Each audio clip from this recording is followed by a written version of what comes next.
महाराष्ट्राच्या नकाशात भंडारा जिल्ह्याची ओळख मागासलेला जिल्हा म्हणून करण्यात येत आहे। ती ओळख मिटवण्याचा किंवा पुसण्याचा भंडारा जिल्ह्यातील भंडारा शहरातील माजी खासदार श्री सुनील मेंढे आणि वर्तमान आमदार श्री नरेंद्र भोंडेकर यांनी आजपर्यंत कोणतेही प्रयत्न केल्याचं दिसून येत नाही। आताच काही दिवसांपूर्वी खासदार श्री सुनील मेंढे यांचा दारुण पराभव झाला, त्यातूनही त्यांनी किंवा आताच्या राजकारण्यांनी कोणताही धडा घेतल्याचं दिसून येत नाही। भंडारा शहरातील पाणी पुरवठ्याची समस्या असो किंवा रस्ता दुरुस्तीच्या समस्यांकडे मेंढे साहेब यांनी सतत दुर्लक्ष केलं। कदाचित त्यामुळेच त्यांचा पराभव झाला असावा असा अंदाज नागरिकांमध्ये दबलेल्या आवाजात वर्तवला जात आहे। भंडारा जिल्ह्याचे माजी खासदार आणि 5 वर्ष नगरपरिषदेचा कारभार नगरपरिषद अध्यक्ष म्हणून सांभाळलेला आहे। त्यासोबत ते मागील 5 वर्ष खासदार म्हणूनही काम बघत होते। परंतु भंडारा शहरात असताना सुद्धा त्यांना पराभव पत्करावा लागलाय। भंडारा शहराच्या लगत असलेल्या वेणगंगा नदी पाहून कुणालाही वाटेल की भंडारा शहरामध्ये पाणी पुरवठ्याची समस्या अजिबात नसावी, पण तसे नाही।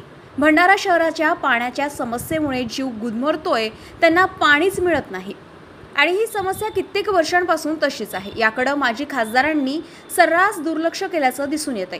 माजी खासदार श्री मेंढे साहेब आणि वर्तमान आमदार श्री नरेंद्र भोंडेकर यांच्या राहत्या घराजवळ केसलवाडा ग्रामपंचायत एरियामध्ये नळ दुरुस्तीची योजना त्यांनी आखलेली आहे। त्याचे काम उन्हाळ्यात न करता भर पावसाळ्याच्या तोंडावर करण्यात येत आहे। त्यामुळे तेथील रहिवाशांना नाहकच त्रास सहन करावा लागत आहे। माजी खासदार श्री मेंढे साहेब हे माधव नगरीमध्ये राहतात। त्यांच्या घरापासून 200 मीटर अंतरावर किंवा 300 मीटर अंतरावर ग्रामपंचायतची हद्द आहे। तिथे नवीन पाण्याची पाईपलाईन जोडण्याचं काम सुरू आहे। हे काम उन्हाळ्याच्या दिवसात न करता पावसाळ्याच्या दिवसात करण्याची अक्कल प्रशासनाला कुठूनच आली असेल असा प्रश्न नागरिकांना पडला आहे। बरं, नवीन पाईपलाईनची योजना ठेकेदार यांनी पूर्ण करायला पाहिजे, पण ठेकेदार ही कामं पूर्ण करताना दिसत नाही।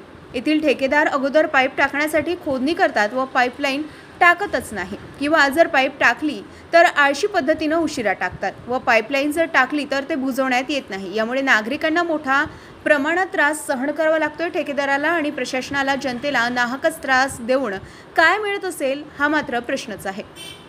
आता अशा ठेकेदारांवर प्रशासन काय कारवाई करणार हा मात्र येणारा काळच सांगू शकेल।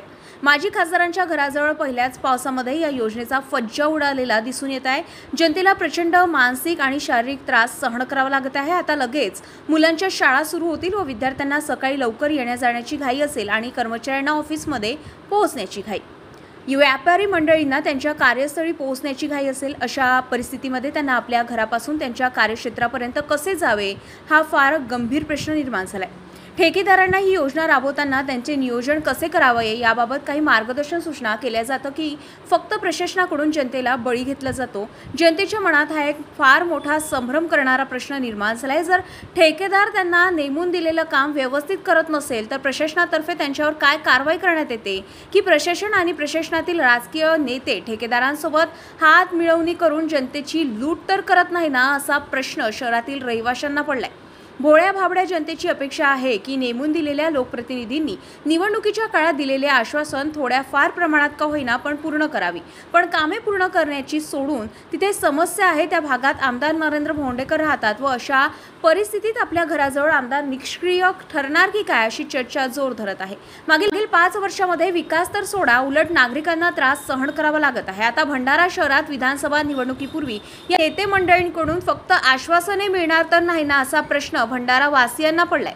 जिल्ह्यातील मोठ्या पक्षांचे 2 नेते भंडारा शहरात आणि माधवनगर या परिसरात राहत असेल आणि तिथे समस्येचा सामना करावा लागत असेल तर जनतेने दाद कुणाकडे मागावी हा मात्र प्रश्नच आहे। जिल्ह्यात या मोठ्या राजकीय नेत्यांनी निवडणूक येण्यापूर्वी भरघोस आश्वासने दिलेली आहे आणि जर या आता आश्वासनाची पूर्तता हे राजकीय नेते करत नसतील तर जनतेचा वाली कोण यावर प्रशासनाने लगेच दखल घ्यावी। रस्त्याचे डांबरीकरण करावेत, खडीकरण करावे, आवश्यक तेथे मुरुम टाकावी, शहराचं एक नियोजन करावं एवढी साधी मागणी भंडारा शहरातील जनता करत आहे। आताच माधवनगर एरियातील एक रोड एका महिन्यापूर्वी बनवण्यात आला व त्यानंतर नळाच्या पाईपलाईनसाठी हा रोड प्रशासनाकडून फोडण्यात आला। असाच भोंगळ कारभार राजकीय नेत्यांचा आणि प्रशासनाचा असेल तर सर्वसामान्य जनतेची अवस्था फार बिकट आहे। गजा महाराष्ट्र 24 न्यूज करिता भंडारावरून आमचे प्रतिनिधी